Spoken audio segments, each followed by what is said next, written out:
यदि 6,70,000 रुपया की धनराशि को अर्धवार्षिक रूप से संयोजित होने वाले 2% वार्षिक ब्याज दर से 1 वर्ष के लिए निवेश किया जाता है तो प्राप्त होने वाला चक्रवृद्धि ब्याज ज्ञात करें। चक्रवृद्धि ब्याज निकालना है। आरआरबी एनटीपीसी में पूछा गया क्वेश्चन है। पहले वो सॉल्यूशन हम लोग देखते हैं जो यूट्यूब पे बताया गया है। तो ये सॉल्यूशन बताया गया है, ठीक है। तो पहले इतना निकाला गया है और उसके बाद फिर इतना 2.1 करके फिर इसको मल्टीप्लाई किया गया और उसके बाद फिर बोला गया ये यूनिट डिजिट आप निकाल लीजिए और वही आपका आंसर हो जाएगा। तो इतना करने के बाद अगर आप यूनिट डिजिट का हेल्प लेते हैं तो बेकार है, कोई फ़ायदा नहीं। आइए देखते हैं इसको करना कैसे है।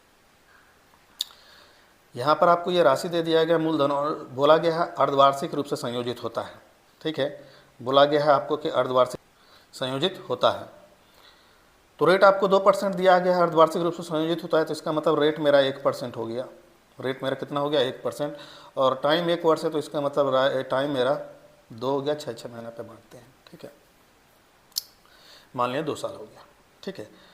तो अगर इस केस में जब आपको 2 साल हो जाए और रेट आपका 1% हो जाता है, रेट आपका 1% हो जाता है, हालांकि और भी केस है बट इतना ही समझते हैं, 1% हो जाता है तो जितना जीरो है जीरो को छोड़ दीजिए, जीरो के बाद जो भी डिजिट है उसका लास्ट 2 डिजिट ही आपके ऑप्शन का लास्ट 2 डिजिट होगा। पहले ऑप्शन देखिए, ऑप्शन का जितना भी ऑप्शन है सबका लास्ट 2 डिजिट अलग अलग है, यानी हम ऑप्शन का हेल्प लास्ट 2 डिजिट का हेल्प ले सकते हैं।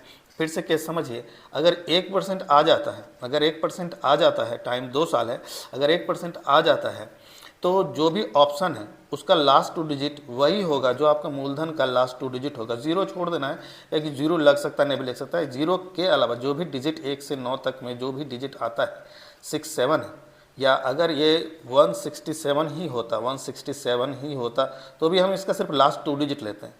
तो जो भी दिया गया मूलधन उसका सिर्फ लास्ट 2 डिजिट ही ऑप्शन का लास्ट 2 डिजिट होगा। 67 है, बी में ही एक 67 है, यही हमारा आंसर हो जाएगा।